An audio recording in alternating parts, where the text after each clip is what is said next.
El cálculo diferencial es una poderosa herramienta matemática para analizar el cambio en las cosas. Las asas de esa herramienta son algunas reglas sencillas para calcular derivadas. Alrededor de 600 años antes de Cristo, alguien descubrió que para obtener agradables acordes en un instrumento de cuerda, el largo de esas cuerdas tenía que estar en relación de números sencillos, como por ejemplo de 1 a 2, 2 a 3, etc. Eso se llama armonía pitagórica. Y fue un descubrimiento importante porque esta era la primera vez que se relacionaban entre sí las matemáticas y el mundo físico. Desgraciadamente, esa relación se olvidó y hubo que descubrirla de nuevo muy lentamente y con grandes dificultades. Unos 1000 años después, fue Galileo Galilei quien lo comprendió. Deseo leerles algo que Galileo escribió. Este libro, publicado en Roma, el año 1623, se llama Il Saggiatore, traducido generalmente por el ensayador, pero yo prefiero traducirlo más bien por el experimentador, porque me parece que es lo que más se aproxima a lo que Galileo tenía en mente. Galileo tenía la fea costumbre de escribir sus famosas notas en italiano. Yo se las iré traduciendo, no se preocupen. Dijo: el verdadero conocimiento está escrito en un enorme libro, abierto continuamente ante nuestros ojos. Me refiero al universo. Pero uno no puede entenderlo.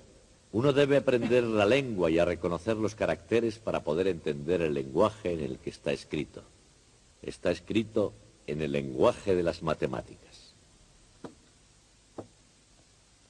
Luego, nosotros ahora, para poder leer el libro del universo, tenemos primero que aprender los símbolos y el vocabulario del lenguaje matemático. Es un lenguaje de la precisión, de la poesía e incluso de la música. Desde hace ya muchos años, los físicos utilizan el lenguaje de las matemáticas y los músicos, aproximadamente, desde 600 años antes de Cristo, también se sirven de él. Como en casi todas las lenguas, incluida la música, las matemáticas tienen su vocabulario propio, sus propias reglas y símbolos, su precisión y elegancia, su poesía y su historia. Y una parte de esa historia fue Galileo Galilei, que tuvo algo de inconformista, un rasgo que heredó de su padre Vincenzo, que fue un gran músico. Musicalmente, Vincenzo se había negado a sujetarse a las formas tradicionales. Postura esta que llegaría a ser la marca de la familia. Vincenzo escribió un libro en el que se oponía a la utilización de la armonía pitagórica, como acostumbraban a hacer sus contemporáneos en música.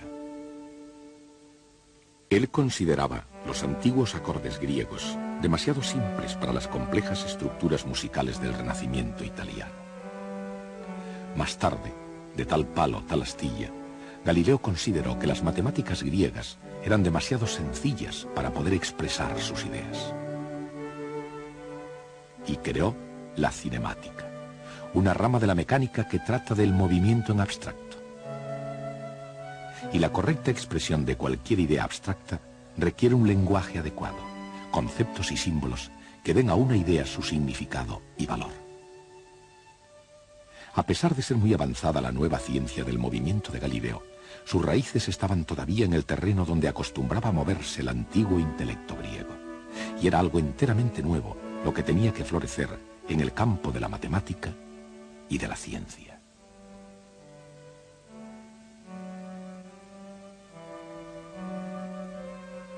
Los eruditos necesitaban un lenguaje más sofisticado que el que se hablaba desde Arquímedes y Euclides.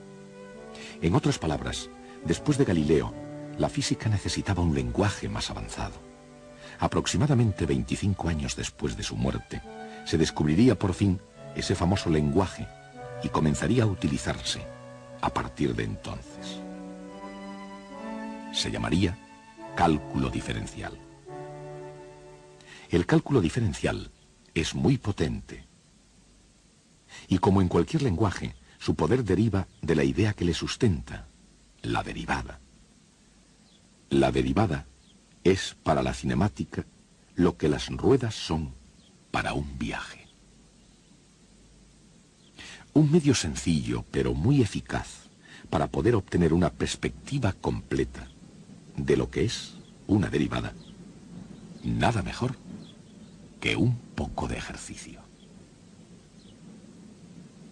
La derivada no solo se aplica a un cuerpo moviéndose horizontalmente, ni por eso, ni solo a un cuerpo moviéndose verticalmente hacia arriba o hacia abajo, o como sea. La derivada es el ritmo de cambio de cualquier función en un determinado punto instante. Como ya se explicó al hablar de la ley de caída de los cuerpos de Galileo, la velocidad es la derivada de la distancia, pero es también algo más. Una derivada puede representar el ritmo de cambio de cualquier cosa. Por ejemplo, la densidad de población de los delfines en relación con el aumento o disminución de temperatura del agua, o el ritmo de cambio de volumen de un globo respecto al área de su superficie, o el ritmo de cambio del precio de una pizza con respecto a su tamaño. Como se ve, el concepto de derivada está por todas partes. Pero el proceso mecánico de la derivada, el cálculo diferencial, necesita un enfoque práctico para que el concepto se imponga.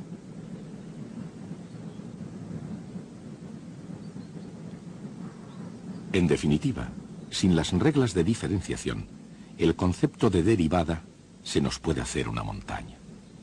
A la larga, es una ayuda a incluir algunas definiciones recogidas por el camino. Por eso, antes de que sea demasiado tarde para volver atrás, consideren lo empinado. En un plano inclinado, lo empinado es la relación entre el cambio en la altura y el cambio en la distancia horizontal. Esta relación, un número, recibe el nombre de pendiente. Por ejemplo, supongamos que la altura de una cuesta aumenta 15 metros cada 100 metros.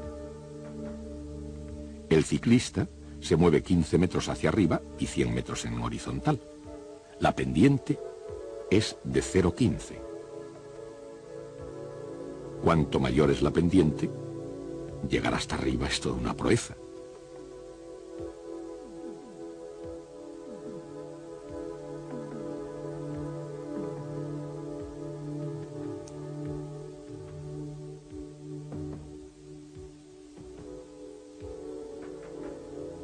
Si es casi cero, es un paseo.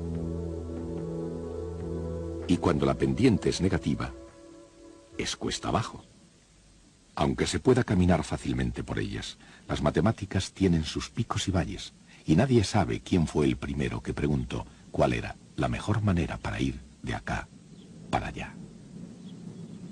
La respuesta en términos algebraicos fue dada por un matemático francés llamado Fermat. En 1629 se le ocurrió la idea de hallar la recta tangente en un punto arbitrario de una curva.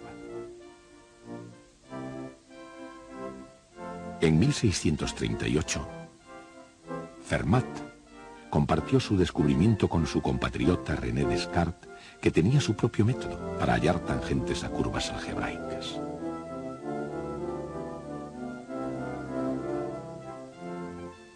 Muchas de estas ideas matemáticas, sobre todo las de Fermat, fueron desarrolladas posteriormente por Wilhelm Leibniz e Isaac Newton, según un método general y sistemático de análisis matemático, el cálculo diferencial.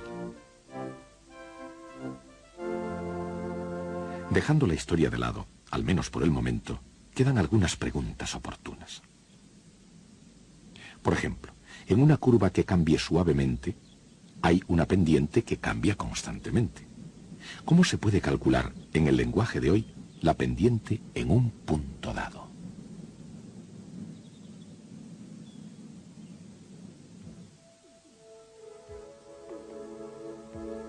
Para determinar la pendiente en un punto particular, por ejemplo aquí, simplemente se toma otro punto de la cuesta, no importa dónde. Después se traza una línea recta que se llama cuerda, que una esos dos puntos. Y la pendiente depende de la posición del segundo punto. Si el primer punto y el segundo están próximos, la cuerda es una aproximación bastante acertada del recorrido de la bici. Movamos el segundo punto hacia el primero. La pendiente es un número. Al tender un punto hacia el otro, esos números tienden hacia un cierto valor que se denomina pendiente de la cuesta en ese punto. La recta que pasa por ese punto con esa pendiente se llama recta tangente, y es la recta hacia la que tienden las cuerdas al tender un punto hacia el otro. La pendiente de la cuesta es la pendiente de la recta tangente en ese punto. Se puede calcular la velocidad instantánea de manera análoga. La ley de caída de los cuerpos de Galileo, aquí aplicada a una persona que más bien no quiere, más que un terrorífico experimento, es el diferencial que viene en auxilio. La variación de la distancia se divide por la variación del tiempo. El cociente es la velocidad media durante un intervalo de tiempo dado. Cuando ese tiempo disminuye hacia cero, el valor límite de la velocidad media es la velocidad instantánea. El incremento en la altura se divide por el incremento en la distancia horizontal. El resultado es la pendiente de la cuerda que une los dos puntos. Si la distancia horizontal se reduce a cero, el valor límite de la pendiente de la cuerda es la pendiente en ese punto. La diferenciación.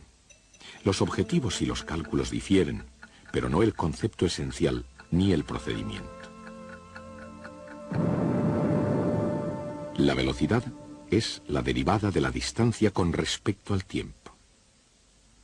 La pendiente es la derivada de la altura con respecto a la distancia horizontal. En cualquier caso, una derivada es lo que le ocurre a un cociente, una razón entre dos números, cuando el dividendo y el divisor disminuyen hacia cero. Antes de alcanzar el cero, sus pequeños valores se expresan con la letra griega delta. Delta i es un pequeño incremento de i.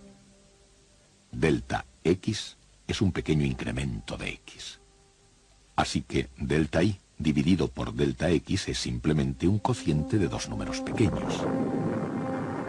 Cuando esos números se hacen cero, el cociente se convierte en una derivada y los deltas en un nuevo símbolo, diferencial de y dividido por diferencial de x.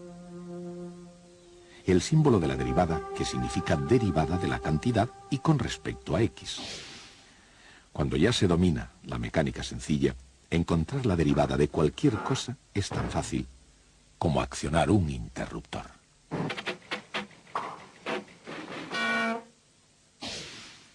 La derivada de una función es la pendiente de su tangente en cada punto.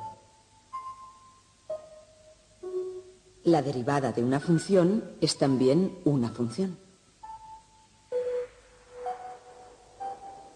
Si la función es una recta, la pendiente es constante y la derivada es precisamente esa constante.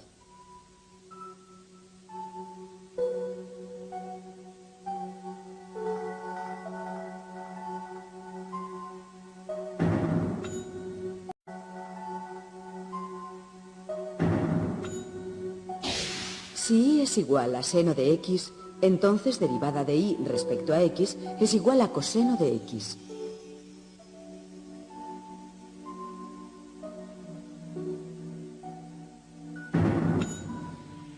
Si y es igual a coseno de x, entonces derivada de y respecto a x es igual a menos seno de x.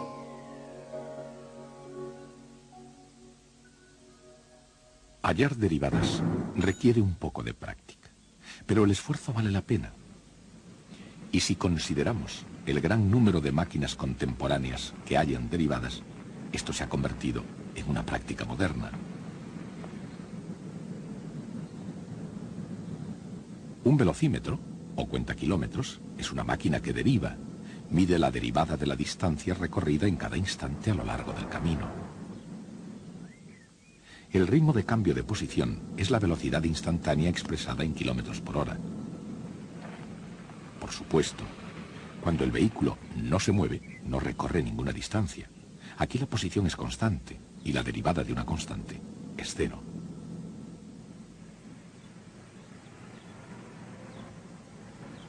La matemática es un lenguaje con estructura gramatical, un conjunto de reglas que componen y descomponen la tarea que se tiene entre manos. En cualquier cosa que se trabaje, desde construir una casa a componer una sinfonía, la tarea más complicada puede descomponerse de la misma manera. Newton y Leibniz desarrollaron las herramientas del cálculo que permiten diferenciar la función más complicada, descomponiéndola en partes sencillas. Una de las reglas básicas de la diferenciación es la regla de la suma. Supongamos que un pintor pinta 90 metros cuadrados de pared por hora y otro pintor 100 metros. Esos son los ritmos a los que las superficies de pared cambian de color. En otras palabras, son las derivadas. Por consiguiente, cada hora se han pintado 190 metros cuadrados de pared. Así es como funciona la regla de la suma. La derivada de una suma es la suma de las derivadas.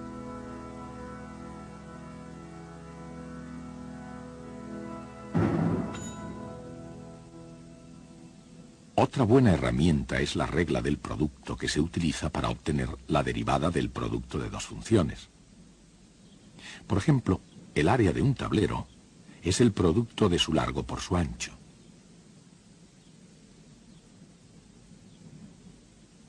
Si se acorta el largo, la variación en el área es el producto del ancho multiplicado por la variación en el largo.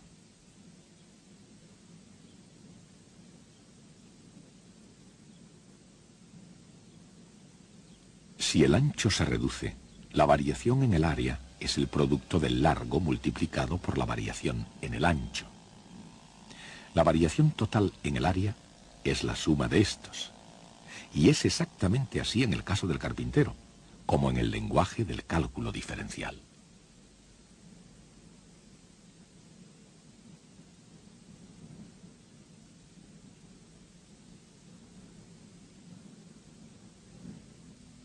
La derivada del producto de y por z es y por la derivada de z, más z por la derivada de y.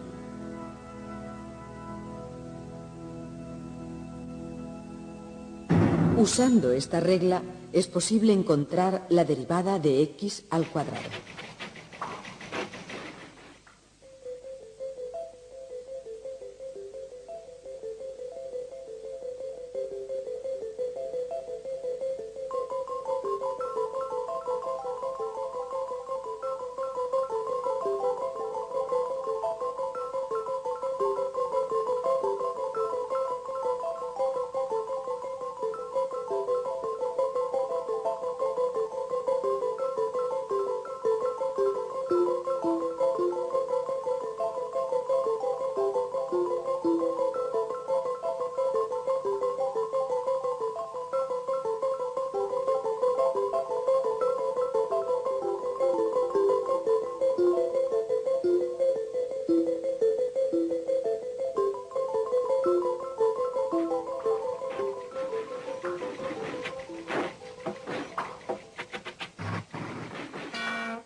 O de x elevado al cubo, o de cualquier potencia de x.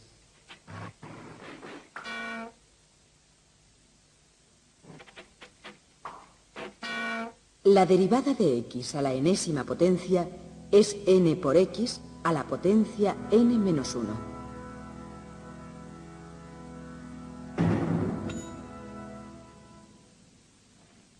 Frecuentemente, una operación depende de otra. Por ejemplo, Supongamos que un vehículo tiene un consumo específico de 17 millas por galón de fuel. Eso es una derivada. Si Y es la distancia recorrida y X la cantidad de fuel consumida, entonces 17 millas por galón es la derivada de Y respecto a X igual a dY partido por dX. Supongamos que consume 2 galones por hora. 2 galones por hora igual a dx partido por dt. La velocidad de un vehículo en millas por hora es igual a las millas recorridas por galón multiplicado por los galones que consume por hora. Es la regla de la cadena. Se utiliza cuando Y depende de X y X depende de T.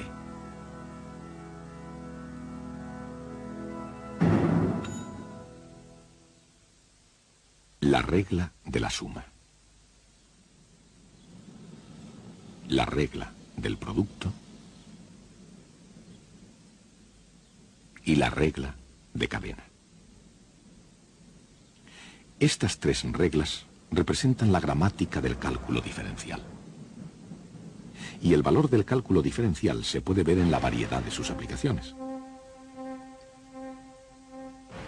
Por ejemplo, cuando un cohete se mueve, un desplazamiento s, en un tiempo t, la derivada del desplazamiento es la velocidad. Positiva para movimiento hacia arriba y negativa para movimiento hacia abajo.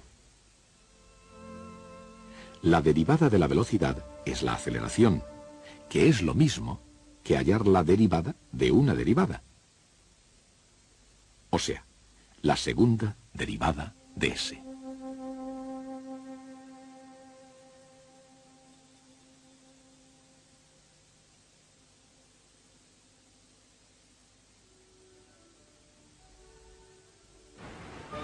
La aceleración producida por el encendido del cohete. Las reglas de cálculo diferencial y sus aplicaciones a la física.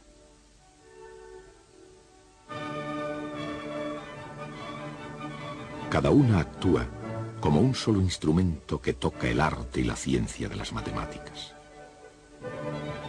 Trabajando juntas, armonizando, pueden combinar notas individuales o números en una melodía exquisita.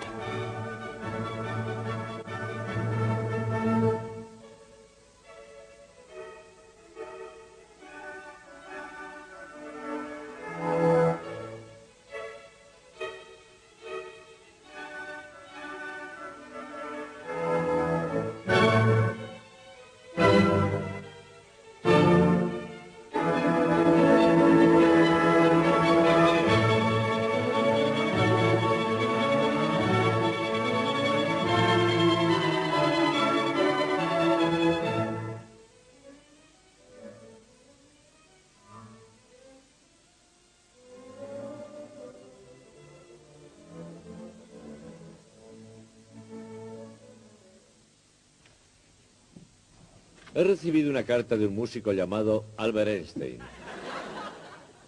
La envió en 1912. Ha tardado en llegar. El servicio de correos trabaja a veces con mucha lentitud. Pero realmente no me la escribió a mí, sino a un amigo suyo. Yo la he obtenido en la biblioteca. De cualquier forma voy a leerla y veremos qué escribió. Dice: estoy ocupándome exclusivamente del problema de la gravitación y creo que ahora superaré todas las dificultades. Pero yo estoy seguro de una cosa. He llegado a tener un gran respeto por las matemáticas, cuyas sutiles partes yo, en mi ignorancia, hasta este instante había creído que eran un mero lujo. Einstein trabajó 4 años más en la gravitación y el resultado fue la teoría general de la relatividad, de la cual podemos decir que es la teoría matemática más difícil de toda la física. ¿Qué quiso decir Einstein al expresar que las sutiles partes de las matemáticas le parecían un lujo? ¿Pensó realmente que podría tener éxito sin hacer cálculos? Por supuesto que no. El asunto es que los físicos tienen cierta arrogancia ante las matemáticas. Por ejemplo, se puede tener la impresión de que siguiendo unas reglas sencillas se puede obtener la derivada de cualquier función. Y no es del todo cierto. Supongamos una función con forma piramidal, como una pirámide de Egipto. Bien, es muy fácil obtener la pendiente aquí. Y también es fácil obtenerla aquí. Sin embargo, en la punta tenemos problemas. Porque en ese punto no hay ninguna pendiente. La función no tiene derivada en ese punto. Yo nunca dije nada que les hiciese creer a ustedes que eso podía ocurrir. Para los físicos, las matemáticas son solo una herramienta que usan para llevar a cabo todo lo demás. Pero un verdadero matemático es el guardián de la precisión y claridad de las ideas. Lo que interesa a los matemáticos es la propia matemática. Si un matemático hace una proposición sobre las derivadas, la afirmación tendrá en cuenta toda posible excepción, por extraña e inusual que parezca. Como el pico de la pirámide. Esa es la clase de sutileza que preocupaba a Einstein. Hasta el próximo día.